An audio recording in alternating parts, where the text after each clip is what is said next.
देखिए, हम पंचास्तिका संग्रह ग्रंथ का रिवीजन कर रहे हैं और अभी तक हमने इस ग्रंथ का जो पहला अधिकार है षड्द्रव्य पंचास्तिका वर्णन, उसमें 26वीं गाथा तक षड्द्रव्य पंचास्तिकाय का वर्णन, सामान्य वर्णन किया है, उसकी चर्चा की। जो सभी द्रव्यों का सामान्य स्वरूप है, जैसे सत्ता मात्र स्वरूप है, उत्पाद व ध्रुव रूप है, गुण पर्यायवान है, उनमें किस तरह से उत्पाद व ध्रुव की व्यवस्था होती है, द्रव्य अपेक्षा कैसा है, पर्याय अपेक्षा कैसा है ना। इस तरह से सभी दृष्टिकोणों से सामान्य स्वरूप जो छहों द्रव्यों का होता है और पांचों अस्तिकाय का होता है, उसकी चर्चा की। तो इसमें काल द्रव्य का वर्णन भी आया। पंचास्तिकाय के अंदर भी इसका वर्णन आया था, और फिर द्रव्य में तो वर्णन आएगा ही।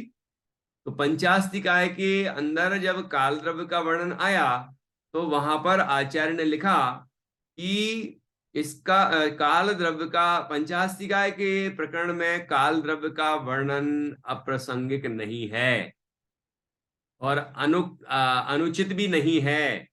उसका कारण क्या है? उसका कारण है कि काल द्रव्य का इन अस्तिकायों से संबंध है, और इन पांचों अस्तिकायों का काल द्रव्य से संबंध है। ठीक है ना। काल द्रव्य की सिद्धि ही जीव और पुद्गल के माध्यम से होती है, और उसमें भी खास तौर से पुद्गल का दिया कि पुद्गल के माध्यम से होती है ना। जैसे जब एक परमाणु आकाश के एक प्रदेश से मंद गति से गमन करके जब दूसरे प्रदेश पर पहुंचता है, तो उसको कहते हैं एक समय। अब ये कोई परमाणु का इधर से उधर जाना वो समय नहीं है, लेकिन उससे समय की गणना होती है। समय काल द्रव्य की पर्याय है, और वो अलग द्रव्य है। ठीक है ना। वो अरूपी द्रव्य है, और जो पुद्गल है वो रूपी है ना। लेकिन पुद्गल के माध्यम से हम काल द्रव्य को समझाते हैं। ठीक है ना। तो इसलिए काल द्रव्य का वर्णन किए बिना इन अस्तिकाओं का स्वरूप भी स्पष्ट नहीं हो सकता, क्योंकि जब जब कहेंगे कि इनमें पर्याय बदलती हैं, ये अनादिकाल से हैं इत्यादि, जब हम बात करेंगे तो वो काल का वर्णन तो अपने आप आ जाएगा। इसलिए आचार्य कहते हैं कि पंचास्तिकाय के प्रकरण में काल द्रव्य का वर्णन करना अनुचित नहीं है, बल्कि उचित ही है। ठीक है। और छहों द्रव्य में तो काल द्रव्य है ही, तो उसका तो वर्णन वहां करेंगे ही। तो दो जगह वर्णन आया, एक तो वहां पंचास्तिकाय के संबंध में, वहां संक्षेप में वर्णन किया। फिर यहां भी काल द्रव्य का स्वरूप निश्चय काल और व्यवहार काल के रूप में किया गया है, विशेष वर्णन में। ठीक है ना। तो विशेष वर्णन में जीव द्रव्य का वर्णन सबसे पहले किया। तो ऐसे क्रम से कोई 9 अधिकार नहीं है, जैसे कि द्रव्य संग्रह में क्रम क्रम से 9 अधिकारों के माध्यम से जीव द्रव्य का वर्णन किया है ना, या जीवास्तिकाय का वर्णन किया है। तो यहां पर तो ऐसा इकट्ठा वर्णन कर दिया। कैसा? कि जीव द्रव्यास्तिकाय, उद्गल द्रव्यास्तिकाय, क्योंकि वो जो द्रव्य है वो अस्तिकाय भी है। ये पांच है ना। काल के संबंध में आएगा तो काल द्रव्य अकेला, लेकिन बाकी पांच द्रव्यों में एक शब्द का प्रयोग किया, द्रव्य और अस्तिकाय दोनों शब्द का प्रयोग किया। जीव द्रव्यास्तिकाय, पुद्गल द्रव्यास्तिकाय, धर्म द्रव्यास्तिकाय, अधर्म द्रव्यास्तिकाय और आकाश द्रव्यास्तिकाय, और सभी का विस्तृत वर्णन इसमें किया गया है। जीव का वर्णन भी जैसे 9 अधिकारों से वर्णन द्रव्य संग्रह में है, इसी तरह से यहाँ अलग क्रम है, लेकिन लगभग 9 बिंदुओं के माध्यम से जीव का वर्णन किया गया है। ठीक है ना। जीव जीवत्व स्वरूप है, उपयोगमय है, स्वदेह प्रमाण है, ऊर्ध्वगमन स्वभावी है। ठीक है ना। और अमूर्तिक है, करता है। तो करता है तो किस अपेक्षा, और अकर्ता है तो वो किस अपेक्षा, मूर्त है तो किस अपेक्षा, अमूर्त है तो किस अपेक्षा, संसारी है किस अपेक्षा, सिद्ध है किस अपेक्षा। ऐसे सभी विषयों का वर्णन बहुत सुंदर ढंग से किया गया है। उसके बाद पुद्गल का वर्णन परमाणु और स्कंद रूप से किया। ठीक है। और स्कंद का वर्णन 6 बिंदुओं से किया, 6 तरह के स्कंद बताए। कौन कौन से स्कंद ध्यान है आपको? 6 स्कंद। सूक्ष्म सूक्ष्म सूक्ष्म, है ना? क्रम हो सकता है कि बदल रहा है, तो स्थूल स्थूल वहां से लेंगे, क्योंकि ज्ञात से अज्ञात की ओर जाना है, सरलता से कठिनता की ओर जाना है। तो पहले स्थूल चीज साफ साफ दिखती है कि हाँ ये है, अच्छा स्कंद है, हाँ ठीक है ये स्कंद है। तो ऐसे स्थूल स्थूल, फिर स्थूल, फिर स्थूल सूक्ष्म, फिर सूक्ष्म स्थूल, फिर सूक्ष्म, और छठवा है सूक्ष्म सूक्ष्म। इस तरह से, और उदाहरण भी दिए हैं छाओं के, कि किस तरह के जो उद्गल की पर्याय हैं उनको किस कैटेगरी में, किस भेद के अंदर लिया जाएगा। जैसे धरती है तो इसको किस में लेंगे, लकड़ी है उसको किस में लेंगे, है अंधेरा है, प्रकाश है, इसको किस में लिया जाएगा, है ना? तो ये जो परमाणु है, स्कंद, छोटे छोटे स्कंद, तो वो स्कंदों के टुकड़े हो जाते हैं, स्कंद होते हैं, तो वो 2 परमाणु का स्कंद है, वो किस में लेंगे? तो स्कंद स्थूल से लेके सूक्ष्म तक वो स्कंद किस किस तरह के होते हैं, इनका 6 विभाग करके और सुंदर वर्णन किया गया है। और उसके बाद फिर धर्म द्रव्य का वर्णन, जैसा धर्म द्रव्य का वर्णन प्रसिद्ध है वैसा ही किया है, बस उदाहरण कुछ विशेष दिए हैं। वो तो जो प्रसिद्ध उदाहरण है वह तो दिया ही है, जल और मछली वाला, है ना? लेकिन सिद्धों का उदाहरण भी दिया है। और ऐसे अधर्म द्रव्य में भी वृक्ष की छाया पथिक के लिए, है ना, सिद्धों का उदाहरण भी है।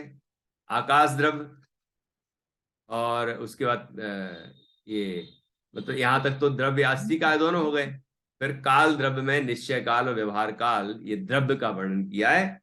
तो इस तरह से इस द्रव्य विशेष अधिकार में तो 27वीं गाथा से लेकर द्रव्य विशेष अधिकार प्रारंभ हुआ, और वह वर्णन किया है मेरे ख्याल से 104वीं गाथा,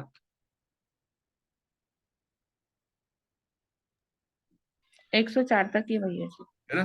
हाँ, तो 4वीं गाथा तक ये वर्णन चलता है। और उसके बाद फिर अगला अधिकार प्रारंभ हो जाता है, और जिसका नाम है नव पदार्थ पूर्वक मोक्ष मार्ग प्रपंच अधिकार। तो ये मृतचंद आचार्य कहते हैं ये द्वितीय श्रुत स्कंद है। ठीक है, जयसेन आचार्य ने उन दोनों को अलग अलग कर दिया। ये गाथाएं तो वही क्रम है, लेकिन ये नव पदार्थ का वर्णन अलग कर दिया और मार्ग का वर्णन अलग कर दिया। तो इस तरह से 3 महाधिकार हो जाते हैं। हाँ, तो और शब्द का वर्णन भी बहुत सुंदर आया था। कल आपने भी बोला था कि शब्द का वर्णन पढ़ के हमें बहुत आनंद हुआ कि शब्द पुद्गल है। कोई शब्द हमें खराब शब्द बोल रहा है तो वो तो जीव के अंदर जाते ही नहीं, तो उस समय हम विचार कर सकते हैं कि वो शब्द मुझे लगते ही नहीं, शब्द मेरे अंदर प्रवेश करते ही नहीं। कोई अच्छे शब्द हो या बुरे शब्द हो, वो मेरे अंदर आते ही नहीं, तो व्यर्थ में मैं क्यों दुखी हूँ? इस तरह अच्छा अच्छा प्रयोग किया था। तो इस तरह से शब्दों का स्वरूप यहाँ बताया गया है। भैया, हाँ एक प्रश्न, हाँ, बोलिए। एक हाँ, एक प्रश्न आता है कि शब्द हम्म तो पुद्गल की पर्याय है, हम्म और मुझे इस बात को मानने में कोई मतलब कोई शंका नहीं है। हम्म। लेकिन बाय एंड लार्ज हम यही देखते हैं कि ये शब्द जो है वो हमारे भावों को ही तो व्यक्त कर रहे हैं, हाँ बिल्कुल। है ना? हाँ, हम्म कई बार ऐसा होता है कि भाव जो है वो हम शब्दों में व्यक्त नहीं कर पाते, हम्म और कई बार होता है भाव कुछ और चल रहे हैं अंदर में कलुषता के, लेकिन ऊपर से शब्द भी वो हमारी मायाचारी, या हम्म कई बार कुछ हमारे सोचे भी नहीं कुछ निकल जाता, हमें पता ही नहीं चलता। वो एक्सेप्शंस अगर हम हटा दें तो हम्म अक्सर तो हम अपने शब्दों में ही तो अपने भावों को व्यक्त कर रहे हैं, और वो भाव मेरे जितने भी औदिक भाव है, मतलब राग द्वेष के या हम्म कुछ शुद्ध भाव भी है, भगवान हम्म की, मतलब बहुत सारी चीजें हैं ना शब्दों को लेके, तो पूरा संसार है। तो वो हम्म। मुख्यतः तो हम अपने भावों को ही देखते हैं। तो इस बात को पचा नहीं पा रही बस मैं, इसलिए ये बात तब भी मैं तो एक दिमाग में इस आई मैं थी। एक बात हाँ कहूँ इस बात के ऊपर। हाँ अ, हाँ। इस आपकी बात को लेकर भी हम भेद विज्ञान प्रकट कर सकते हैं कि जो आप कह रहे हैं ना कि भावों से शब्द बन रहे हैं, तो अगर हम अच्छे भाव करेंगे तो अच्छे शब्द निकलेंगे, जिससे सामने वाले को भी बुरा नहीं लगेगा और हमारे अंदर भी विशुद्धि बढ़ेगी। तो हम्म। इस बात से ये बात भी हम समझ सकते हैं। तो शब्द को कल की पर्याय मानना थोड़ा सही रहेगा। देखो, पुद्गल की पर्याय है, ये पहले समझ ले। अब ये बात अलग है कि जीव के भावों से उस पुद्गल की पर्याय का संबंध है निमित्त निमित्त, है ना। तो अपन को ये समझना है कि यद्यपि जब हम जैसे भाव करते हैं, जैसे भाव हमारे होते हैं, उसके अनुसार वो शब्द निकलते हैं। जैसे किसी को गाली देने का भाव है तो गाली निकलेगी, किसी को अच्छा उपदेश देने का भाव हो रहा है तो अच्छा अच्छा उपदेश निकलता है। तो अब जीव के तो भाव हैं, तो जीव को अपने भावों से कर्म बंधेंगे, है ना। पुण्य या पाप, जीव ने जैसे भाव किए उसके अनुसार उसको पुण्य पाप का बंध होगा। तो वो शब्दों के कारण थोड़ी होगा, लेकिन ऐसा निमित्त निमित्त है कि जैसे भाव होते हैं वैसे शब्द निकलते हैं। इसलिए ये नहीं कह सकता कोई कि मेरे तो शब्द निकल गए, वो मेरा ऐसा भाव नहीं था। ऐसा नहीं होता। वो तो आप बोलोगे भी तो कोई व्यक्ति मान भी ले आपकी बात कि हाँ भैया इसके भाव कुछ अलग ही होंगे, है ना, लेकिन ये शब्द कुछ और ही निकल गए, फिसल गई जबान। लेकिन कर्म को पक्षपात नहीं है ना, उद्गल को कोई पक्षपात नहीं है कि जैसे आपने भाव किए थे वैसा आके बन जाएगा। और कोई वाणी तो नरक नहीं जाती। यदि हमने बुरे भाव किए हैं तो उससे जो बुरे कर्म बंधे, वो उससे वो जीव ही तो ऐसी दुर्गतियों में जाएगा या बुरा फल भोगेगा। इसलिए हमें छल ग्रहण नहीं करना। ये नहीं सोचना है कि शब्द तो पुद्गल की पर्याय है, तो फिर मैं तो कोई बोलने वाला हूं नहीं, तो जो सब निकल जाए निकलते रहने दो, उससे मेरा क्या संबंध है। ये ऐसा नहीं है, निमित्त नैमित्तिक संबंध है। इसलिए ऐसा विचार करके जीव पापों से बचेगा, अच्छे भाव करेगा, और ये समझेगा कि जैसे मैं अभी शब्द बोल रहा हूं तो ये मैं बोलने वाला नहीं हूं। जैसे हम कोई अच्छे शब्द बोल देते हैं, अच्छा सुरीला गा दिया हमने, बढ़िया मधुर कंठ से गाया, तो हमें अभिमान होने लग जाता है, ऐसा लगने लगता है मैं कितना अच्छा गायक हूं। अरे हम गाने वाले कौन है भैया, ये शब्द हमारे थोड़ी हैं, ये तो पुद्गल की पर्याय है। कभी हमारे दुस्वर नाम कर्म का उदय आ जाएगा तो वो शब्द कटु हो जाएंगे, कर्कश निकलेंगे, फिर लोग सुनना भी नहीं चाहेंगे। इसलिए शब्द तो पुद्गल की पर्याय है। वो खराब खराब मतलब कर्कश निकले या मधुर निकले, इससे मेरा कोई संबंध नहीं है। अर्थात मैं छोटा और बड़ा नहीं होता, यद्यपि मेरे ही कर्मों का उदय है वो, जिसके कारण सुस्वर या दुस्वर होता है, लेकिन मतलब हमारे भावों से उसका संबंध है, लेकिन वो शब्द पुद्गल के हैं, वो मेरे नहीं हैं। ऐसा भेद ज्ञान करके हम शब्दों से भिन्न अपने आत्म स्वरूप का अनुभव कर सकते हैं। निधि जी, ख्याल में आ रहा है कि नहीं। मतलब हमें ये समझना है कि शब्द तो पुद्गल की पर्याय है, उसका हमारे भावों से संबंध है, निमित्त निमित्त हमारे ज्ञान से जी। संबंध। जैसे भगवान को केवल ज्ञान जब हो जाता है तो वो जो वाणी फिरती है वो अखंड वाणी फिरती है, निरक्षरी वाणी फिरती है, और वो अतिशय से 800 लघु भाषा, 18 महाभाषा और 700 लघु भाषाओं में परिवर्तित हो जाती है, तो सब जीवों को समझ में आ जाती है। लेकिन वो वाणी जो खिरी, वो वाणी उसके ही निमित्त से फिरेगी जिसके केवल ज्ञान हो गया। अब हमारे अंदर जिस तरह के भाव चलते हैं वैसी वाणी निकलती है कि नहीं। और अब आप कहेंगे कि हम अंदर अंदर तो कुछ और रखे हैं और बाहर से अच्छा अच्छा अच्छा बोल रहे हैं, तो उससे क्या होगा कि तो हमारे जो भाव होंगे ना उसका फल तो हमें मिलेगा ना। उसका ही फल मिलेगा। फल तो हाँ, भावों का अभिप्राय का ही और क्या, शब्दों से थोड़ी है कि आपने शब्द अच्छे अच्छे बोल दिए मुस्कुरा मुस्कुरा के और अंदर से कुटिल भावना है, कुटिल भावना का ही फल मिलेगा, शब्दों का नहीं मिलेगा। ठीक है ना। तो जीव के भावों से शब्दों का निमित्त नैमित्तिक संबंध है, लेकिन लेकिन उन शब्दों का फल कर्ता ना अपने मानूं मैं। भावों से ही मिलता है। हाँ। ठीक है। हाँ, ठीक है ना।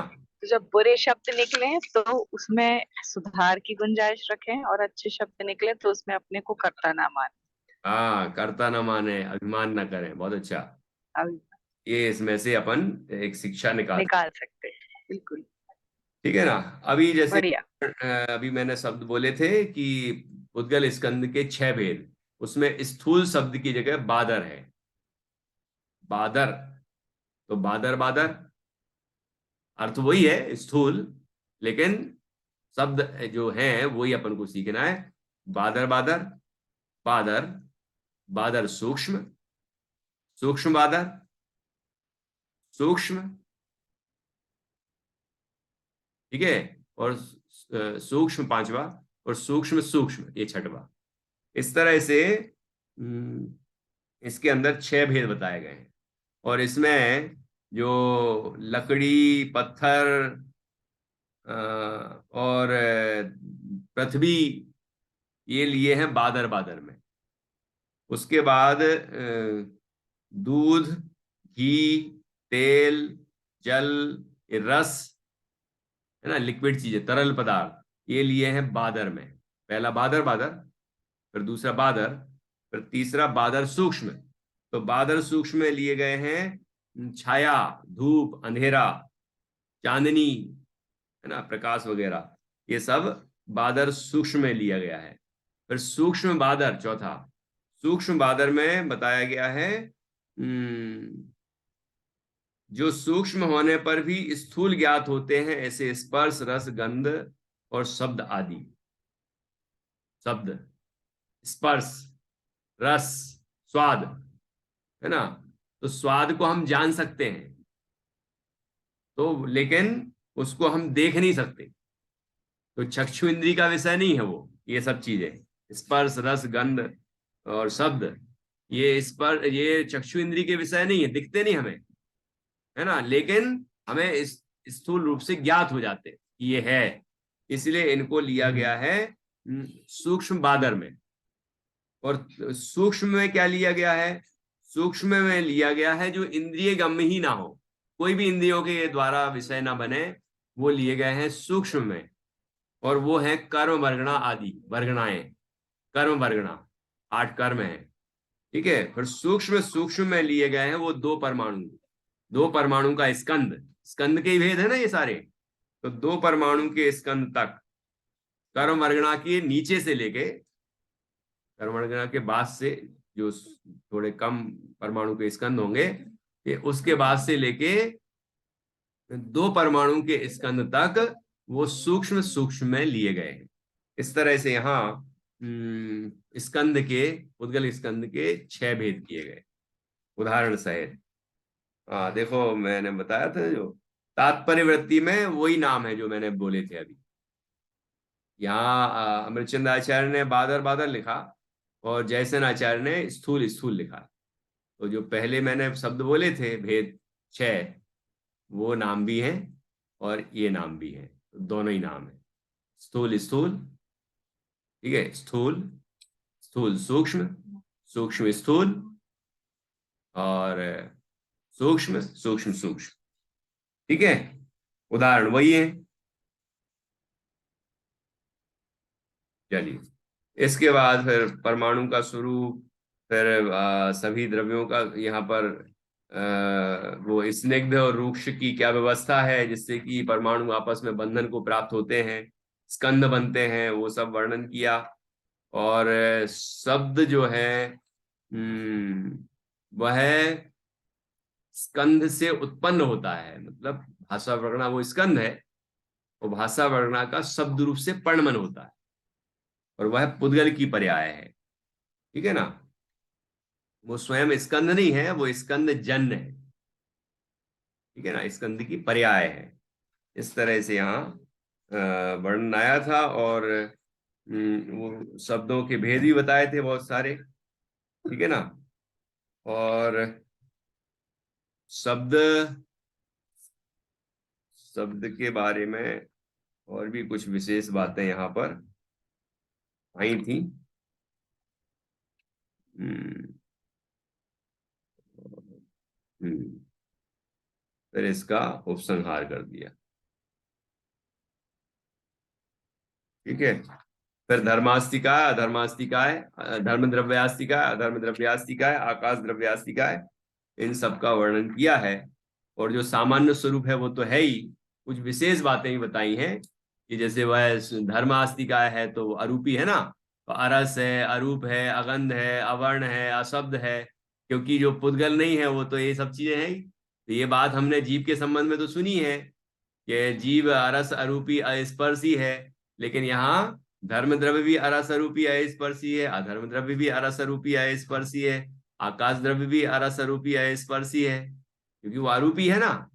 जो पुद्गल से अकाल द्रव्य भी अरस अरूपी अस्पर्शी है, अशब्द है, ठीक है ना। तो ये सब सुंदर वर्णन इसके अंदर आया है। तो इस तरह ये विशेष द्रव्यास्तिकाय का वर्णन, विशेष द्रव्य और विशेष अस्तिकाय का वर्णन 27वीं गाथा से लेकर 104वीं गाथा तक किया गया है, ठीक है ना। और इनका पूरा एक इस तरह से इस विश्व में हमारे साथ निमित्त नैमित्तिक संबंध रखते हैं और कैसे वो उदासीन हैं, ये सारी व्यवस्थाएं यहाँ पर बताई गई। इस तरह से हमने आज पहले अधिकार का रिवीजन किया, मतलब पहला सुर्त स्कंद हो गया। कल दूसरे सुर्त स्कंद पर अपन चर्चा कर लेंगे। आप और पढ़ के आइए, और कोई आपको विषय लगता है तो आप यहाँ विषय उठाइए और उस पर अपन चर्चा करेंगे। और इस तरह से कल हम रिवीजन पूरा कर लेंगे और फिर हम अगला ग्रंथ प्रारंभ करेंगे, ठीक है।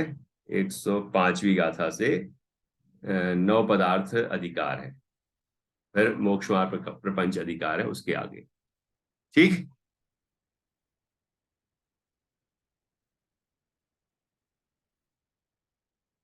जिनवाणी सुन।